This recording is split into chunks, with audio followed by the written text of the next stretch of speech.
Even in a world filled with monsters, shadows, and magic. What if Jinwoo wasn't just a hunter? What if he was born in the shinobi world and had the powers of every major clan in Naruto? Not just one, all of them.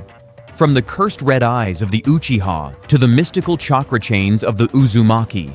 This is what it would look like if Sung Jinwoo had the power of every legendary Naruto clan. Jinwoo with Uzumaki blood, the chakra monster. Let's dig into an alternate timeline. If Jinwoo was born into the Uzumaki clan, we'd be looking at a chakra powerhouse with terrifying endurance. The Uzumaki were known for their massive chakra reserves, sealing techniques, and incredible life force. Now imagine that stacked onto Jinwoo's Shadow Monarch abilities. He already fights endlessly with his summoned army, now give him chakra levels that rival the tailed beasts. He wouldn't just summon shadows, he'd seal entire armies inside them using Fuinjutsu, enemy summons, sealed, curses, or genjutsu, locked away with chakra chains. The classic Uzumaki chains, like the ones Kushina used to hold the Ninetales, could now trap S-rank enemies mid-fight. Add his regeneration on top of Uzumaki vitality, he'd be nearly unkillable. And with sealing jutsu in his kit, Jinwoo wouldn't have to fight everyone. He'd just erase them from existence.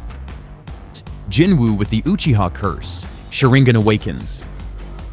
Now shift that same Jinwoo into the Uchiha clan. It's not just about cool red eyes. The Sharingan is the ultimate battle IQ tool.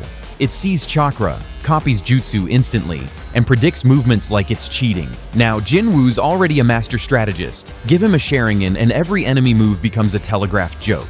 But what really pushes him into god tier is the Manjikyu Sharingan. Imagine Jinwoo unlocking it after losing a loved one, maybe his father again, this time in the ninja world. With that emotional trauma, he could unlock abilities like Amaterasu's Black Flames or even Tsukuyomi's time-twisting Genjutsu. His eye powers wouldn't just burn, they'd mentally break his enemies before a blade even touches them. And let's not ignore the Susanoo, a giant chakra warrior summoned to fight alongside him. Now he doesn't just have shadow generals. He has a colossal ethereal samurai, covered in armor, swinging a chakra blade the size of a skyscraper. Uchiha Jinwoo becomes a walking disaster zone. Jinwoo with the bugs, Aburame style. Now take a detour into the Aburame clan. It sounds creepy, controlling insects that live inside your body. But for Jinwoo, this would be the perfect recon and stealth setup. The Aburame's Kikaichu bugs eat chakra and relay intel across massive distances. Imagine Jinwoo sending out swarms of insects before a battle, draining enemy chakra silently while gathering real-time data. These bugs could become his silent assassins. While shadows distract up front, the Kikaichu burrow into targets, sabotage jutsus, and weaken defenses. And Jinwoo wouldn't just use them passively, he could weaponize them. A swarm of chakra-devouring insects fused with his shadow skills becomes an invisible death storm. Good luck hiding when the bugs hear your heartbeat.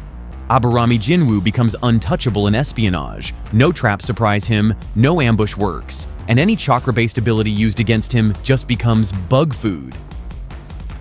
Jinwoo the Giant, Akimichi Power Boost. Now let's bulk him up, literally. The Akimichi clan is all about size, power, and high-calorie jutsu. Think Choji, but with better cardio and more combat awareness. When Jinwoo taps into Akimichi jutsu, he doesn't just grow big, he multiplies his raw strength by absurd levels. In a battle, he could grow to massive size, smashing battlefields with a single punch. But he's not dumb muscle. He'd mix shadow attacks with partial multi-size technique to stretch out limbs and strike from unexpected angles. It's like playing Shadow of the Colossus, if the Colossus was fast and had killer instincts. He'd also use the 3-colored pills, the clan's secret power-ups that give insane strength at the cost of physical strain. Only with Jinwoo's monstrous body and healing factor, the risks disappear. He could stay in butterfly mode, the final Akimichi transformation, for as long as he wants. The battlefield would turn into his gym, and every fight would end in crushed terrain and broken bones. Jinwoo with a nose, Inuzuka's feral style. What if Jinwoo was more wild?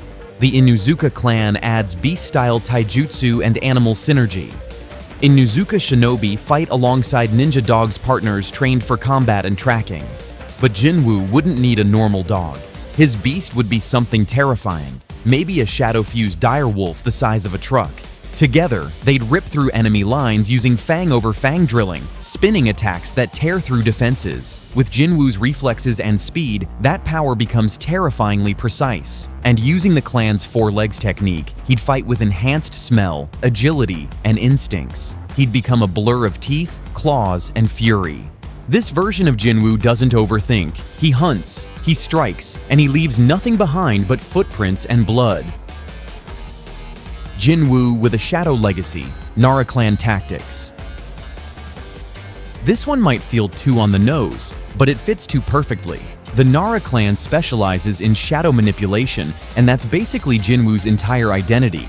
But Nara jutsu isn't about raw power, it's about precision and control.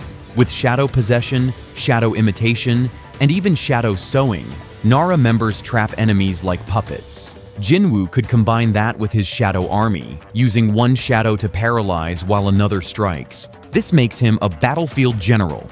While everyone else is fighting, Jinwoo controls the pace of war. He pins targets with shadows, calls in support from other versions of himself, and shuts down enemy jutsu before it's even launched. And the best part? He doesn't waste energy. Like Shikamaru, he'd win battles with one move placed exactly right. Add that brain to his monster strength, he doesn't just beat you, he plays you like chess, 3 steps ahead, every time. Jinwoo the Descendant, Hagoromo's divine powers. Now this is where things get broken god tier broken. The Hagoromo clan is tied to the Sage of Six Paths himself. If Jinwoo inherits powers from this bloodline, he gains direct access to the Rinnegan, the most divine dojutsu in Naruto. This means mastery over all chakra natures, control over life and death, and potentially the ability to reshape reality. He could use the Six Paths technique-absorbing jutsu, reviving allies, summoning massive beings, or even controlling gravity. Add truth-seeking balls, those floating orbs that erase anything they touch, and Jinwoo becomes untouchable. No ninjutsu, no taijutsu, and no genjutsu can affect him. He'd rewrite the laws of combat itself. Now give that kind of god power to a guy who already commands the dead. He wouldn't just fight wars, he'd end them with one word. With Hagoromo blood, Jinwoo evolves from Shadow Monarch to literal deity. Jinwoo with the Byakugan, Hyuga precision. Last but definitely not least, the Hyuga clan. These guys are precision monsters. The Byakugan lets you see chakra networks in complete 360 degrees. No sneak attacks, no illusions, just perfect, clean vision. Hyuga Jinwoo would dissect enemies with the gentle fist style, targeting chakra points directly. He wouldn't even need to kill you, just shut off your powers. Picture him fighting someone like Sasuke. While others throw giant attacks, Jinwoo calmly taps into his opponent's chakra flow and disables their Sharingan mid-fight. That's terrifying. He could also use the 8 trigrams technique's Heavenly Spin for defense, 64 palms for attack, and when paired with his own shadow clones or summons, that becomes a multi-angle, high-speed, chakra shutdown trap. With Byakugan Insight, Jinwoo becomes the ultimate assassin clean, calculated, and invisible. What this Jinwoo really means for the Naruto world. This Jinwoo isn't just a threat, he's a reset button. Every clan power stacks onto his existing arsenal, turning him into a war-ending anomaly. No Kage would risk going to battle against him. Even the Akatsuki would fold. Jinwoo in the Uzumaki clan gives him the chakra. Jinwoo in the Uchiha gives him eye-based combat IQ. Jinwoo in Aburame gives him stealth and bug warfare. Jinwoo in Akimichi gives him overwhelming physical dominance. Jinwoo in Inuzuka makes him feral and agile. Jinwoo in Nara makes him smarter than everyone in the room. Jinwoo in Hagoromo's line makes him divine. And Jinwoo in Hyuga makes him a surgical killer. Each ability fills a gap the others don't. Together, they create a complete weapon, a living army, a god in human skin. And the craziest part? This version of Jinwoo doesn't just survive in Naruto's world, he rules it. If this Jinwoo walked into the 5 Kage summit, there wouldn't be a fight, just silence and surrender.